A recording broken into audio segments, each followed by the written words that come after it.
Hello friend, welcome to my channel. इस video के माध्यम से हम एमपीपीएससी के जो प्रीवियस ईयर पेपर है वो सॉल्व कर रहे हैं और ऑलमोस्ट 600 से 700 क्वेश्चन हम सॉल्व कर चुके हैं अभी तक। ये इस सीरीज़ का 11वां वीडियो होने वाला है और एमपीपीएससी प्री 2026 के लिए ये वीडियो आपके लिए काफ़ी इंपॉर्टेंट होगा। तो चलिए स्टार्ट करते हैं। इसमें आपको एमपीजी के करंट अफेयर्स, आईसीटी, ट्राइब्स, इनके शानदार क्वेश्चन देखने मिलेंगे। फर्स्ट क्वेश्चन ही देखिए, काफ़ी अच्छा क्वेश्चन सेट किया गया है आयोग द्वारा। अपने जो आंसर है पहले आप मन में सोच लेना है आपको, देन फिर आंसर मैच करना है। तो चलिए स्टार्ट करते हैं। निम्नलिखित कथनों पर विचार कीजिए। संविधान की 12वीं अनुसूची में 18 विषय है जिन पर पंचायतों को विधि बनाने की शक्ति प्रदान की गई है। संविधान की 11वीं अनुसूची में 29 विषय है जिसमें नगर पालिकाओं को विधि बनाने की शक्ति प्रदान की गई है। अपना आंसर इसमें से मैच कर लीजिए। इसका जो करेक्ट आंसर है ऑप्शन सी, दोनों ही स्टेटमेंट गलत है। तो क्यों गलत है आइए जानते हैं। देखिए स्टेटमेंट क्या है, संविधान की 12वीं अनुसूची में 18 विषय क्या, यस यहाँ तक तो करेक्ट है, बट इसमें पंचायतों को विधि बनाने की शक्ति नहीं दी गई है, इसमें नगर पालिकाओं को शक्ति दी गई है। तो ये गलत हो जाता है। ठीक है, पंचायत नहीं नगर पालिका। अब सेकंड स्टेटमेंट पढ़ते हैं। संविधान की 11वीं अनुसूची में 29 विषय है, यहाँ तक तो करेक्ट है, जिसमें नगर पालिकाओं को विधि बनाने की शक्ति प्रदान की गई है क्या, नहीं, नगर पालिकाओं को नहीं, पंचायतों को। तो ये भी इनकरेक्ट, ये भी इनकरेक्ट। तो इसका जो करेक्ट आंसर हो जाएगा ए और बी दोनों गलत है। ठीक है, काफ़ी माइन्यूट डिटेल एक्सचेंज कर दी गई है क्वेश्चन में। मध्य प्रदेश राज्य अनुसूचित जाति आयोग अधिनियम क्रमांक 25 और 1995 में गठित किया गया था। ठीक है, तो जितने भी कमीशन है कवर कीजिएगा। मैंने अपने वीडियो के माध्यम से भी कवर करा है, तो आप उसे भी देख सकते हो। पैसा एक्ट से एक क्वेश्चन आ ही रहा है। इतने सारे हमने पेपर सॉल्व किए, ऑलमोस्ट आपको हर दूसरे पेपर में पैसा एक्ट देखने मिल रहा है। पैसा एक्ट और एक फॉरेस्ट राइट एक्ट, इन दोनों से क्वेश्चन फ्रेम हो रहे हैं। तो पंचायत अनुसूचित क्षेत्र तक विस्तार अधिनियम 1996 के संदर्भ में कथनों पर विचार कीजिए। अपना जो आंसर है वो आप पहले सोच लीजिए, देन फिर मार्क जो मैं करता हूँ उसके अनुसार आप मैच कर लीजिएगा। तो स्टेटमेंट देखते हैं। पैसा अधिनियम संविधान के भाग 9A से संबंधित है, यह पंचायतों से संबंधित है, यह स्थानीय स्वशासन के प्रावधानों को भारत के अनुसूचित क्षेत्रों तक विस्तारित करता है, यह स्वशासन की प्राथमिक इकाई के रूप में ग्राम सभा की भूमिका पर जोर देता है। तो इसका जो करेक्ट आंसर हो जाएगा ऑप्शन बी। ठीक है, क्यों, तो आइए जानते हैं। इसमें भी आयोग ने फिर गेम कर दिया है। पैसा अधिनियम संविधान के भाग 9A से संबंधित है क्या, ये हो जाएगा इनकरेक्ट। भाग 9 से संबंधित है, ना कि 9A से। 9A है नगर पालिकाओं से, जबकि भाग 9 है पंचायतों से। और नाम में ही क्या छुपा है पैसा के, panchayat extend to the schedule area act 1996। ठीक है, तो आप समझ गए होंगे, पैसा एक्ट भाग 9 से संबंधित है, ना कि 9A से। तो इसका जो करेक्ट आंसर हो जाएगा केवल बी, सी और डी सही है। ए आप एलिमिनेट कर दोगे, इसमें नहीं है, उपयुक्त सभी नहीं होगा, और पंचायतों से संबंधित ये स्टेटमेंट करेक्ट है। तो ऑप्शन बी और सी, डी तीनों ये स्टेटमेंट करेक्ट हो जाएगी। सभी आपको स्टेटमेंट पढ़ने की भी जरूरत नहीं है। मध्य प्रदेश में सुमन कार्यक्रम का मुख्य उद्देश्य क्या है, ये क्वेश्चन कई बार रिपीट हो चुका है। सुमन चैटबोर्ड भी पूछा जा चुका है और सुमन कार्यक्रम भी। तो इसका जो करेक्ट आंसर है उच्च जोखिम वाली गर्भवती महिलाओं और बच्चों की निगरानी करना। जो एमएमआर है, एमएमआर, आईएमआर, इसमें कमी लाना इसका उद्देश्य है। ठीक है, आगे बढ़ने से आप सभी से रिक्वेस्ट है कि यदि आपको जेन्युइनली वीडियो पसंद आ रहा है तो लाइक करना ना भूलें। ठीक है, और आप अपने फ्रेंड के साथ शेयर कर सकते हो, तो शेयर भी वीडियो को जरूर कीजिएगा।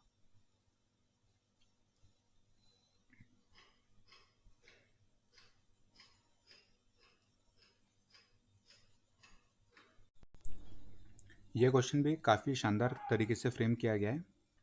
SDG India index complete video मैंने ऑलरेडी अपलोड किया हुआ है। यदि आपने वो वीडियो नहीं देखा है, काफ़ी इंपॉर्टेंट है MPPSC प्री 2026 के लिए, 20 से 24 मिनट का वीडियो है, जाके ज़रूर देखिए।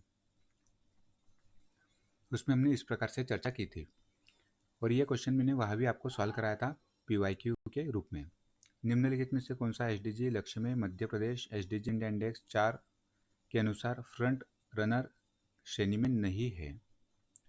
क्या पूछ लिया गया है? फ्रंट रनर कैटेगरी में नहीं है as per SDG India index 4.0 के अनुसार। तो लक्ष्य 1 में हम फ्रंट रनर है, 6 में भी फ्रंट रनर है, 15 में भी फ्रंट रनर है। लक्ष्य क्रमांक 8 में हम फ्रंट रनर नहीं है। ठीक है, तो आइए कंप्लीट लिस्ट देख लेते हैं फिर से एक बार।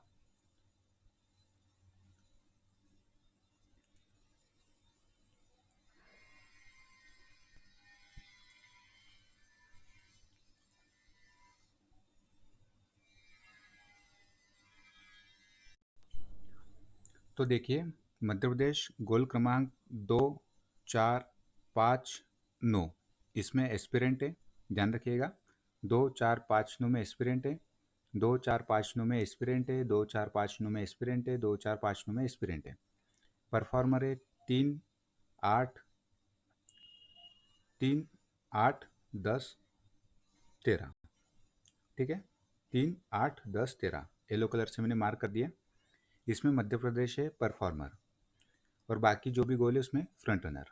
ठीक है, तो ध्यान रखिए इस प्रकार से 2, 4, 5, 9 एस्पिरेंट, 2, 4, 5, 9 एस्पिरेंट, बाकी ये गोल तो आपको याद हो गए।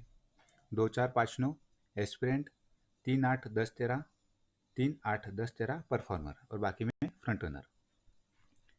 ठीक है, अचीवर किसी में भी हम नहीं है, तो ये याद हो जाएगी आपके।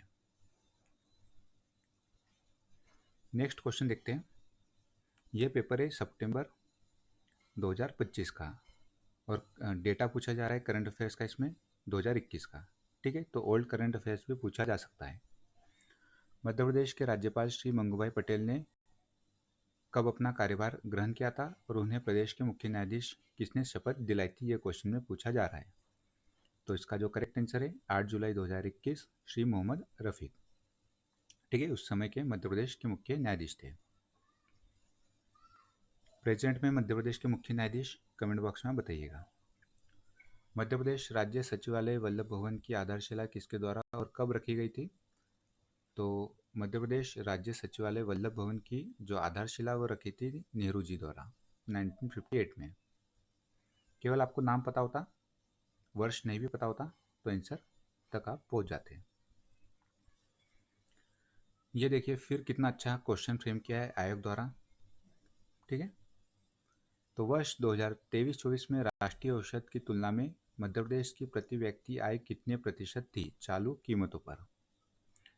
तो देखिए मुझे ऑलमोस्ट इस प्रकार का डेटा याद था कि जो मध्य प्रदेश की औसत प्रति व्यक्ति आय थी 2023-24 में, तो इसे हम राउंड ऑफ मान लेते 1,50,000। ठीक है, और भारत की औसत प्रति व्यक्ति आय लगभग 2 लाख के समथिंग थी, 2,10,000 के समथिंग, तो इसे मान लेते हैं 2 लाख। ठीक है, अप्रॉक्स हमने डेटा लिया है। अब इसे आप प्रतिशत के रूप में चेंज कर दीजिए तो ये हो जाएगा 3/4 अर्थात 75% के समथिंग। अब यार डेटा देखिए 75% के समथिंग सबसे करीब कौन सा है? Option C. ठीक है, ये इसका करेक्ट आंसर है।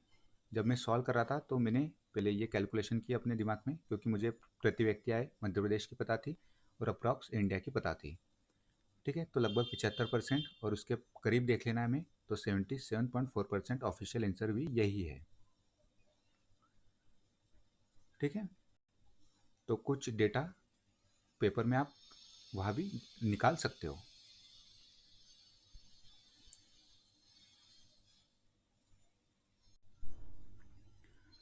उत्पाद और स्थानकों में मैच करना है, तो चलिए मैच करते हैं। तो देखिए तुवर दाल, ओडीओपी में आपने पढ़ा होगा, तुवर दाल है नरसिंहपुर, धनिया गुना, चिन्नौर राइस और वीर शंकर चावल, वीर शंकर चावल यह है सिवनी जिला, चिन्नोराइस, बालाघाट मेनली, महाकौशल रीजन। ठीक है, तो ये मैच कर लीजिएगा।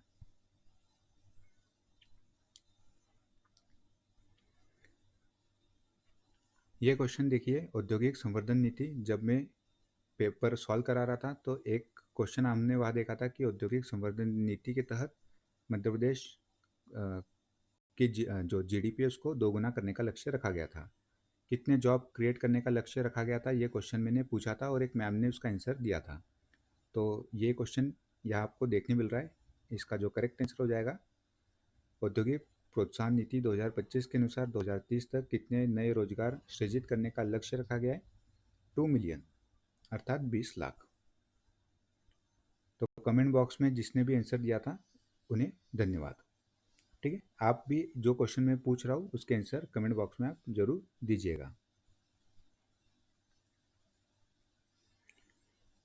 अभी ये देखिए किस प्रकार से क्वेश्चन फ्रेम किया गया है। भारत के किस 20 वर्षीय युवा बैडमिंटन खिलाड़ी ने BWF world tour US open super 300 2025 का खिताब विश्व के तीसरे वरीयता प्राप्त खिलाड़ी को हराकर जीता था? तो उस समय ये काफ़ी चर्चा में थे, आयुष शेट्टी। ठीक है, तो इसका जो करेक्ट आंसर है ऑप्शन बी। पर्यावरण वर्गीकरण के संदर्भ में यदि किसी पर्यावरण को अनिश्चित कहा जाता है तो इसका अर्थ होगा, इसका जो करेक्ट आंसर है ऑप्शन ए, यह हमेशा आंशिक रूप से प्रेक्षित होता है या निर्धारक नहीं होता, अनिश्चित। इसका मीनिंग पूछा जा रहा है इन्वायरमेंट के टर्म में। एक आपका प्रीवियस ईयर में देखोगे तो क्रमिक पूछा गया है, क्रमिक।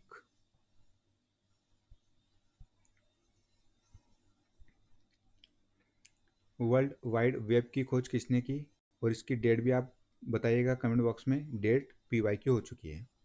ऑप्शन दे देता हूँ आपको मैं, 1990, 1989, 1993 या none of the above. None of the above, NOTA. ठीक है, इसका आंसर आप बताइएगा कमेंट बॉक्स में। वर्ल्ड वाइड वेब की खोज किसने की? Tim Berners Lee. या जो भी आपको ऑप्शन दिख रहे ये भी देख लीजिएगा। Larry Page, Sergey Brin, Google.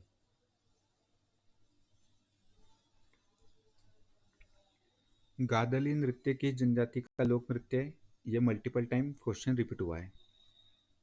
गादली नृत्य है कोरकू ट्राइब में। यहाँ से वेरियस जो नृत्य है कोरकू ट्राइब के, जिसमें डोडवली, डांडल, गादली, थापटी, चटकोरा और चाचरी। इनमें से देखोगे तो आप डोडवली इंपॉर्टेंट है, डांडल PYQ हो चुका है, गदली ये भी PYQ हो चुका है और इसमें भी रिपीट हुआ है।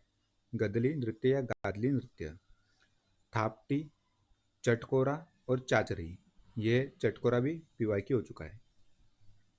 ठीक है, डोडवली, डांडल, गदली, थापटी, चटकोरा, चाचरी। होली के अवसर पर झामटा गीत गाए जाते हैं कोरकू ट्राइब में, ये भी PYQ हो चुका है। सजनई फगनई गीत और झामटा गीत। सिडोली प्रथा, ये भी PYQ हो चुका है।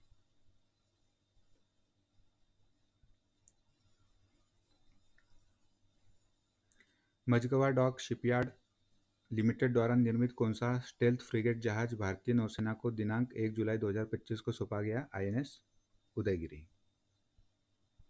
करंट अफेयर्स का क्वेश्चन है। मंगल दिवस योजना मध्य प्रदेश शासन के किस विभाग द्वारा संचालित की जा रही है या संबंधित है? महिला एवं बाल विकास विभाग।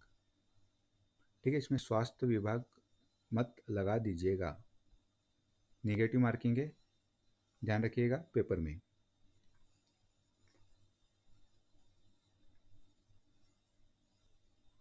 वर्ष 2025 के पद्मश्री पुरस्कार से सम्मानित मध्य प्रदेश के चिकित्सक है बुधेंद्र कुमार जैन जी, सतना।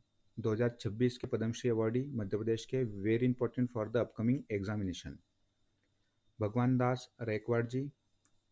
खेल से इनका संबंध है, सागर जिला।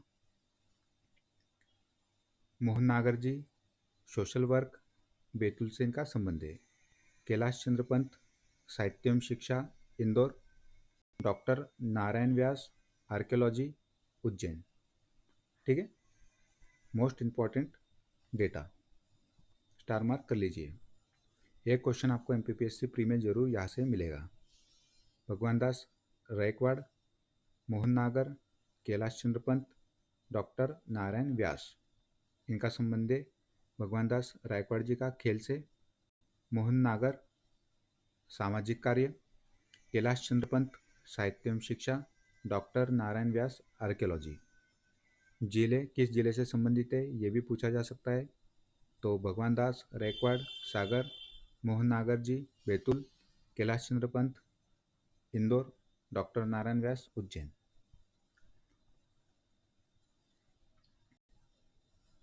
मध्य प्रदेश की पलक शर्मा ने उत्तराखंड में आयोजित राष्ट्रीय खेल 2025 में किस विधा में स्वर्ण पदक प्राप्त किया?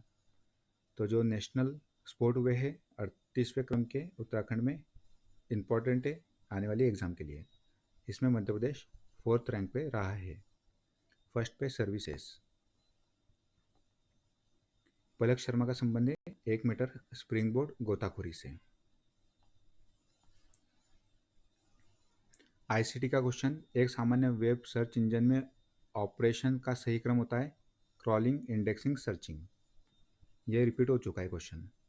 आई थिंक 2019 या 20 के प्री में पूछा जा चुका है इस प्रकार से क्वेश्चन। कुछ वेब क्राउलिंग से कुछ क्वेश्चन पूछा गया था। क्लाउड पर्यावरण में रैपिड इलास्टिसिटी प्राप्त करने के लिए मुख्य रूप से किस तकनीक का उपयोग किया जाता है? इंपॉर्टेंट है ICT के पर्सपेक्टिव से। Automation and orchestration. Malajkhand Balaghat copper के लिए फेमस है मलाजखंड। Multiple time repeat. 2011 की जनगणना के अनुसार मध्य प्रदेश का सबसे कम जनसंख्या घनत्व वाला जिला कौन सा था? DSP डिंडोरी श्योपुर पन्ना। ये लाइन से याद कर लीजिए। सबसे अधिक बीज भोपाल, इंदौर, जबलपुर। मध्य प्रदेश का जनसंख्या घनत्व कितना है? कमेंट बॉक्स में आप जरूर बताइएगा। ठीक है, 2 क्वेश्चन इसमें, 3 क्वेश्चन है एक्चुअली। मध्य प्रदेश का जनसंख्या घनत्व बताइएगा, सेकंड इंडिया का जनसंख्या घनत्व बताइएगा, और थर्ड बताइएगा मध्य प्रदेश में जो ट्राइब्स है उनका जनसंख्या घनत्व कितना है।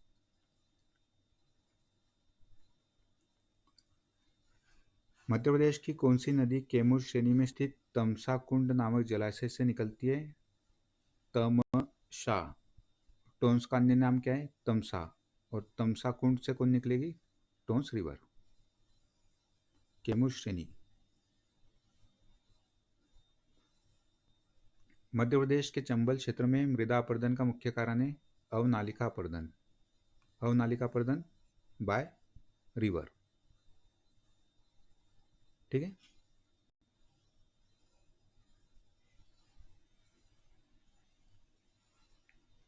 सिंचाई एवं जल आपूर्ति हेतु बनाई गई माही परियोजना किन 2 जिलों के लिए है? माही रिवर कहाँ से फ्लो होती है? ओरिजिन होता है धार से, तो धार के लिए तो होगी। एक ही ऑप्शन में धार है, बाकी आप एलिमिनेट कर सकते हो। धार, झाबुआ, झाबुआ इसके साथ फ्री में आंसर के रूप में आपको मिल जाता है। सतपुड़ा की सबसे ऊंची चोटी धूपगढ़ किस पर्वत श्रृंखला या श्रेणी में स्थित है? तो ये मल्टीपल टाइम इतने बार रिपीट हो चुका है, multiple time repeat. Dhupgarh Mahadev श्रेणी 1350 मीटर। धूपगढ़ के अलावा चौरागढ़ और पश्चिमी सतपुड़ा में अखरानी, बड़वानी, बीजागढ़, चुलगिरी, असीरगढ़, ये सभी पूछा जा चुका है। और पूर्वी सतपुड़ा में मेकल, अमरकंटक, बदरगढ़। ठीक है, तो ये सभी आप कवर कीजिएगा।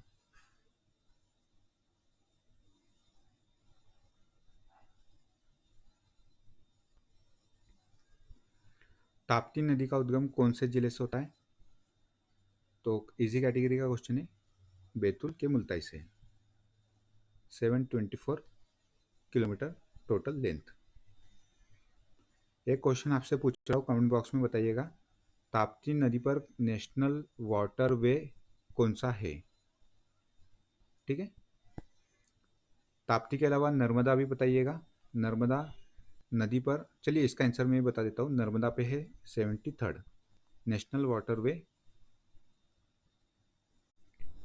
जो नेशनल वाटरवे 73 है वो है नर्मदा रिवर पर। कमेंट बॉक्स में बताइएगा ताप्ती रिवर पर कौन सा नेशनल वाटरवे है। ताप्ती की जो सहायक नदी है पूर्णा, गिरना और अमरावती, अरुणावती, ये सभी ताप्ती की सहायक नदी है। मध्य प्रदेश यूपी की अंतर्राज्यीय बहुउद्देशीय परियोजना है हर्षी। नहीं, ये पीवाईक्यू हो चुका है, हर्षी परियोजना पीवाईक्यू, ध्यान से इन्हें देख लीजिएगा। मध्य प्रदेश और यूपी की संयुक्त परियोजना है राजघाट परियोजना, बेतवा रिवर।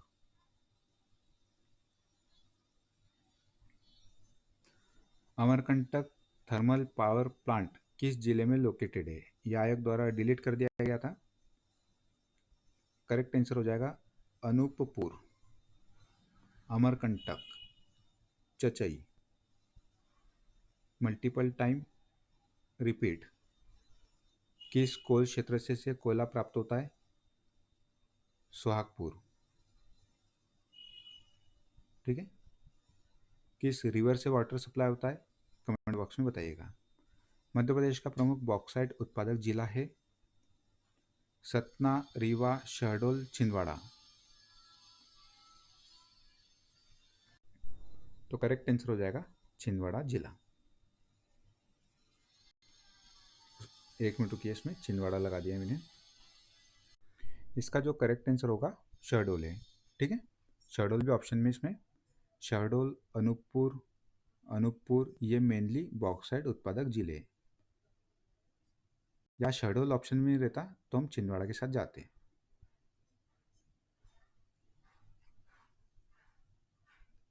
तो अनूपपुर, शहडोल ये मेनली बॉक्साइट उत्पादक जिले हैं।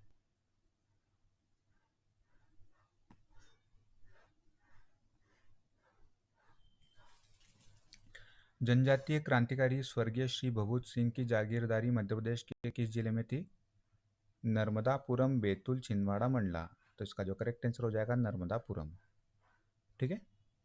और जो पचमढ़ी अभ्यारण्य है उसका नाम चेंज करके इन्हीं के नाम पर कर दिया गया है। एक क्वेश्चन हमने देखा था भभूत सिंह किस ट्राइब से संबंधित है, उसमें आयोग ने आंसर दिया था गोंड। ठीक है, कहीं कहीं आपको कोरकू भी मिलता है तो अपने विवेक का इस्तेमाल कीजिएगा। जो आयोग ने आंसर दिया ऑफिशियल वो गोंड दिया है, बट कई बार हमने देखा है कि आयोग अपने ही आंसर के आंसर को नहीं मानता और दूसरा आंसर दे देता है। ठीक है, जैसे कि एक क्वेश्चन हमने देखा था बेहर पठार, बेहर प्लेट्यू किस खनिज के लिए फेमस है? तो एक में आंसर दिया था तांबा एक पेपर में, और एक पेपर में आंसर दे दिया था इसमें आपका बॉक्साइट। ठीक है, तो इस प्रकार से भी होता है।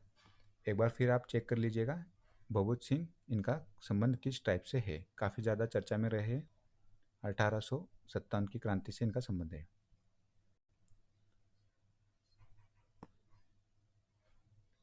राष्ट्रीय मानव संग्रहालय कहाँ स्थित है? इजी कैटेगरी का क्वेश्चन है, भोपाल। धरती आबा जनजाति ग्राम उत्कर्ष अभियान ये स्कीम और एक पीएम जनमन, बहुत अच्छे से कर लीजिएगा। Multiple time repeat.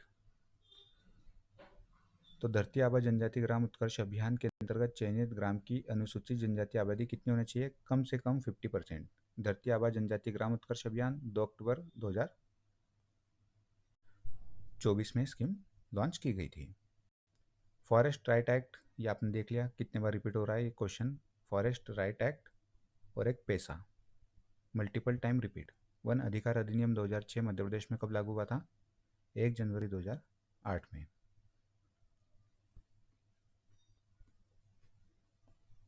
Madhya Pradesh जनजातीय अनुसंधान एवं विकास संस्थान का मुख्यालय वर्तमान में कहाँ स्थित है? तो जो जनजातीय अनुसंधान एवं विकास संस्थान इनिशियली स्थापित हुआ था छिंदवाड़ा में, देन 1965 में इसे भोपाल स्थानांतरित कर दिया गया था, तो प्रेजेंट में भोपाल में। कब स्थानांतरित हुआ था? 1965 में।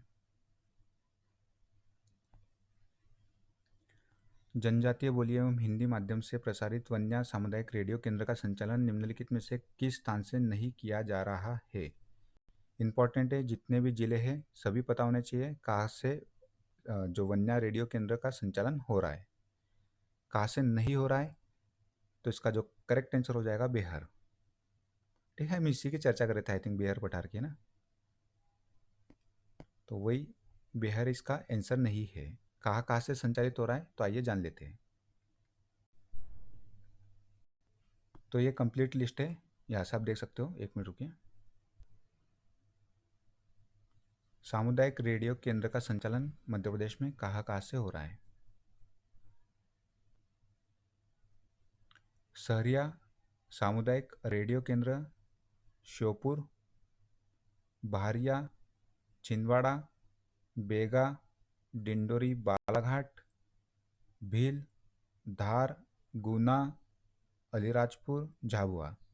ठीक है, इस प्रकार से क्वेश्चन फ्रेम हो सकता है कि इंडिविजुअल भी क्वेश्चन फ्रेम हो सकता है कि सहरिया सामुदायिक रेडियो केंद्र का संचालन हो रहा है श्योपुर से, बहारिया सामुदायिक रेडियो केंद्र छिंदवाड़ा, बेगा, डिंडोरी और बालाघाट, भील, धार, झाबुआ, अलीराजपुर, गुना। गुना ध्यान दीजिएगा, इसमें गुना इंपॉर्टेंट है, पूछा जा सकता है, क्योंकि हम जनरली मध्य प्रदेश के पश्चिम भाग वाले ही जिले सोच पाते हैं। गोंड, बैतूल, गोंड सामुदायिक रेडियो केंद्र बैतूल। ठीक है, इंपॉर्टेंट है, यहाँ मिस्टेक होने की ज़्यादा चांसेस है, स्टार मार्क कर लीजिए।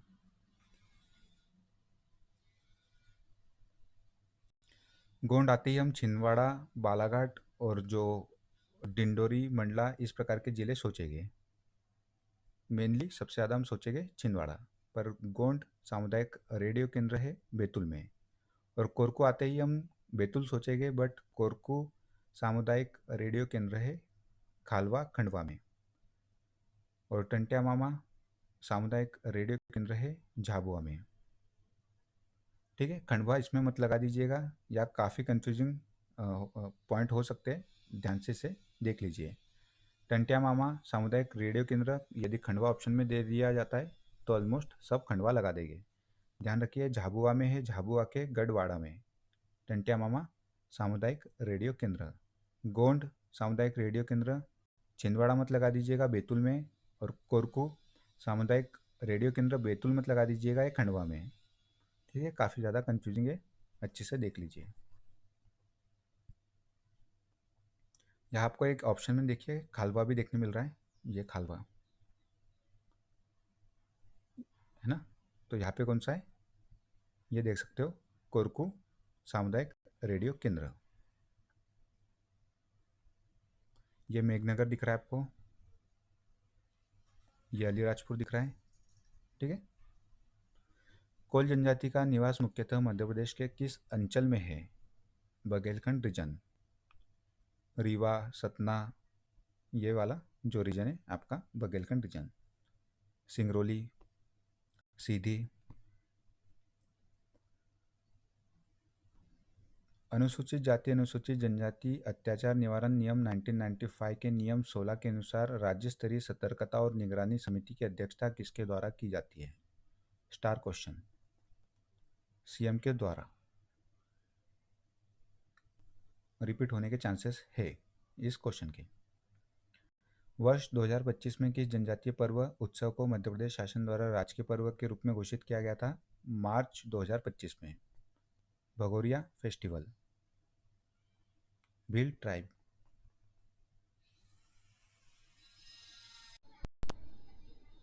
नेक्स्ट क्वेश्चन देखते हैं, आईओटी मॉडल का कौन सा स्तर संचार और प्रोसेसिंग यूनिट से संबंधित होता है? तो इसका जो करेक्ट आंसर हो जाएगा संयोजकता। ठीक है, इसे कहेंगे हम connecting layer, connectivity layer. IoT model के जितने भी लेयर्स है वो पता होना चाहिए, और जो आईओएस मॉडल है उसके भी लेयर्स देखिएगा। आईओटी के छोड़ सकते हो, आईओएस के सभी लेयर्स देख लीजिएगा। एंड्रॉयड, एंड्रॉयड और आईओएस के।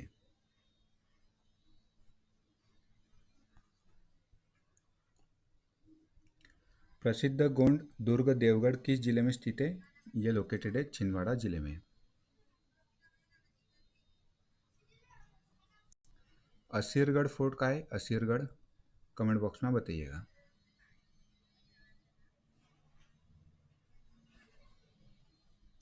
प्रतिहारों के पतन के पश्चात जेजाक भुक्ति में कौन सा राजवंश स्वतंत्र शक्ति के रूप में उभरा था? जेजाक भुक्ति चंदेल वंश।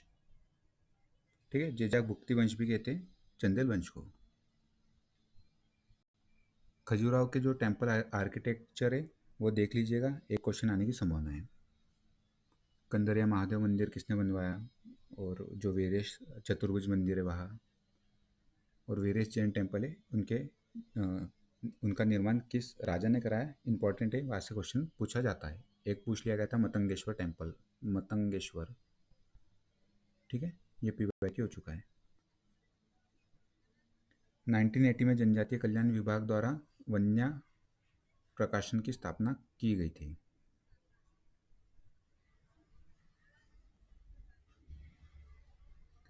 मध्य प्रदेश के किस स्थान से सम्राट अशोक के अभिलेख प्राप्त नहीं हुए? सांची, गुर्जरा, पानगुड़रिया, यहाँ से अभिलेख प्राप्त हुए पानगुड़रिया, सीहोर। सागर से प्राप्त नहीं हुए। सागर के रन से किसके मिलते?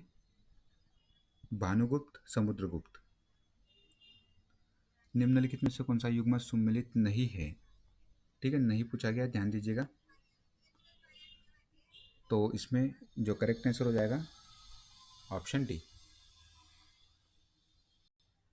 ये मतलब इसमें जो करेक्ट वाले पेयर है वो देख लीजिए, पूछे जा सकते हैं। जैसे तिगवा का विष्णु मंदिर है, खरवई प्रागैतिहासिक शैल चित्र, स्टार मार्क कर लीजिए, पूछा जा सकता है। यह है आपका रायसेन जिले में खरवई के प्रागैतिहासिक शैल चित्र, और आई थिंक इसकी भी खोज विष्णु श्रीधर वाकनकर जी द्वारा की गई थी। नचना कुठारा का पार्वती मंदिर गुप्तकालीन मंदिर है। बुमरा का शिव मंदिर है। मत मयूर संप्रदाय का संबंध किससे था? तो शैव संप्रदाय से। कौन सा ताम्रपाषाणकालीन स्थल मध्य प्रदेश में नहीं है? कायथा, नवदाटोली, एरन। यह मध्य प्रदेश में ताम्रपाषाणकालीन स्थल है। कायथा उज्जैन, नवदाटोली खरगोन, एरन सागर। इनाम गांव इसका करेक्ट आंसर हो जाएगा, यह है महाराष्ट्र में। अकबर के आक्रमण के समय असीरगढ़ दुर्ग किस वंश के अधिकार में था? जो कि मैंने आपसे क्वेश्चन पूछा था। तो इसका जो करेक्ट आंसर हो जाएगा फारूकी डायनेस्टी, और इसके संस्थापक भी पीवाईक्यू हो चुके हैं फारूकी डायनेस्टी के। मलिक अहमद रजा फारूकी, फारूकी डायनेस्टी के संस्थापक। 1854 में बुंदेलखंड एवं बघेलखंड को मालवा में सम्मिलित कर किसका निर्माण किया गया था? सेंट्रल इंडिया एजेंसी का। अंतिम क्वेश्चन, और ये इंपॉर्टेंट क्वेश्चन है, पूछा जा सकता है। गोंडकालीन प्रसिद्ध साहित्यिक ग्रंथ गणेश नृप वर्णम एवं राम विजय महाकाव्य के लेखक कौन है? रूपनाथ झा। दोनों बुक इंपॉर्टेंट है, पूछी जा सकती है, रिपीट हो सकती है। गणेश नृप वर्णनम, राम विजय महाकाव्य। ठीक है, हृदय शाह की बुक कमेंट बॉक्स में बताइएगा, इंपॉर्टेंट है इनकी भी बुक, जो कि पीवाईक्यू हो चुकी है। और संग्राम शाह इनकी कौन सी बुक है इंपॉर्टेंट, जो मल्टीपल टाइम पीवाईक्यू हो चुकी है, पीवाईक्यू, और हमने इसकी चर्चा की थी। संग्राम शाह की कौन सी बुक है और हृदय शाह की, दोनों की बुक कमेंट बॉक्स में बताइएगा। तो चलिए एंड करते हैं सेशन का। ठीक है, धन्यवाद।